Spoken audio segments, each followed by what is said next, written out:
Welcome to Assam tech info channel. Assam tech info channel आपलोक पुनर्बार स्वागतम जानाइছো बंधु बान्धवসকল।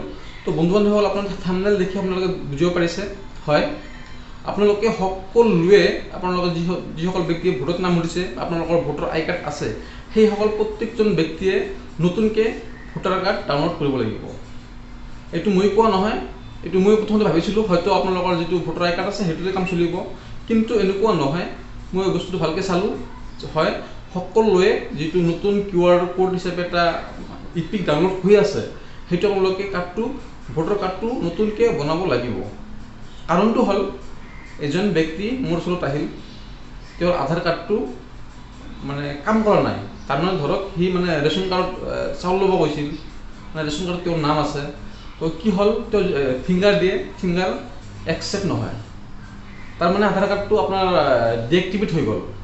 তো ডিএক্টিভ হৈ গ'ল, তো এতিয়া এক্টিভ কৰিব লাগিব, যিহেতু আধাৰ কাৰ্ডটো ফেক নহয়, আধাৰ কাৰ্ডটো অৰিজিনেল আধাৰ কাৰ্ড।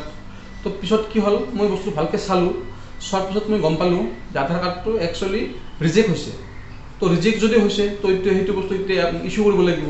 তো ইছ্যু কৰিবলৈ গ'লে আপোনালোকৰ ডকুমেণ্টছ লাগিব, যেনে ধৰক আপোনালোকে আধাৰ কাৰ্ড বনাবলৈ যাওঁতে আপোনালোকে হয়তো ভোটাৰ কাৰ্ড লগতে পেন কাৰ্ড এইবোৰ জমা দি আপোনালোকে আধাৰ কাৰ্ড বনাইছে। তো এতিয়া যদি আপোনালোকে ৰিইছ্যু কৰিব যায় বা এগেইন আপোনালোকে আধাৰ কাৰ্ডটো আপোনালোকৰ ৰিপ্লেচমেণ্ট মানে আপডেট কৰিব যায়, তাৰমানে ক'বলৈ গ'লে তো আপডেট কৰিবলৈ গ'লে আপোনালোকৰ ভোটাৰ আই কাৰ্ডটো লাগিব।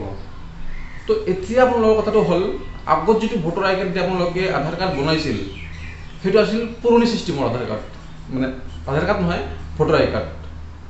তো এতিয়া যদি আপোনালোকে সেইটো বস্তু আধাৰ কাৰ্ডটো আপডেট কৰিব যায় আপোনালোকৰ যিটো পুৰণা যিটো ভোটাৰ কাৰ্ড আছিল সেইটোত নহয়। এইটো কথাটো মই কোৱা নহয়, আৰু একচুৱেলি মই যিকোনো এটা ভিডিঅ' বনাওঁ মই বস্তুটো ভালদৰে এবাৰ বুজি লওঁ, তাৰপিছতে মই ভিডিঅ' বনাবলৈ যাওঁ। তো কি হ'ল কাহিনীটো, যেতিয়া সি মানে আপডেট কৰিবলৈ গ'ল তাৰ পৰা মোক ফোন কৰিলে যে তাৰ যিটো ভোটাৰ আই কাৰ্ড আছিল সেইটোত নহ'ব, বৰ্তমান যিটো QR ছিষ্টেম এটা ইপিক বা ভোটাৰ আই কাৰ্ড ডাউনলোড হৈ আছে সেইটোহে লাগিব। তো মই তেতিয়া ক্লিয়াৰ হৈ গ'লোঁ যে যিহেতু বৰ্তমান আগতে মানুহৰ যিটো বাৰ্থ চাৰ্টিফিকেট আছিল লিখিত আছিল সেইটো বৰ্তমান ৰিনিউৱেল কৰি আপোনালোকৰ যিটো অনলাইন ছিষ্টেম হয় বা ইউনিক হয় সেইটো হৈ আছে। পিছত আপোনালোকৰ যেনে ধৰক OBC কাষ্ট চাৰ্টিফিকেট এইবোৰ আগত মানে লিখিত আছিল সেইবোৰ ইউনিক হ'ল, মানে আপগ্ৰেড কৰি QR ছিষ্টেম কৰিলে। তো নিশ্চয় আপোনালোকৰ যিটো ভোটাৰ কাৰ্ডটো আছে চেম ছিষ্টেমত আপোনালোকৰ সেইটো নতুন আপডেট হিচাপত বা নতুন ইউনিক হিচাপত বস্তুটো মানে পৰিচালনা কৰি আছে।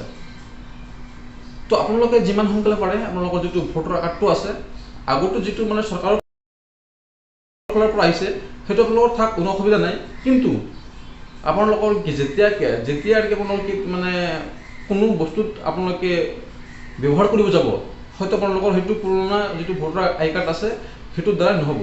তাৰ বাবে আপোনালোকে আগতীয়াকৈ আপোনালোকৰ যিটো ভোটাৰ কাৰ্ডটো হয় আপোনালোকে নতুনকৈ বনাই লওক। তো বন্ধুসকল বিশেষকৈ একো নাছিল, ভিডিঅ'টোৰ মোৰ উদ্দেশ্য এইটোৱে আছিল।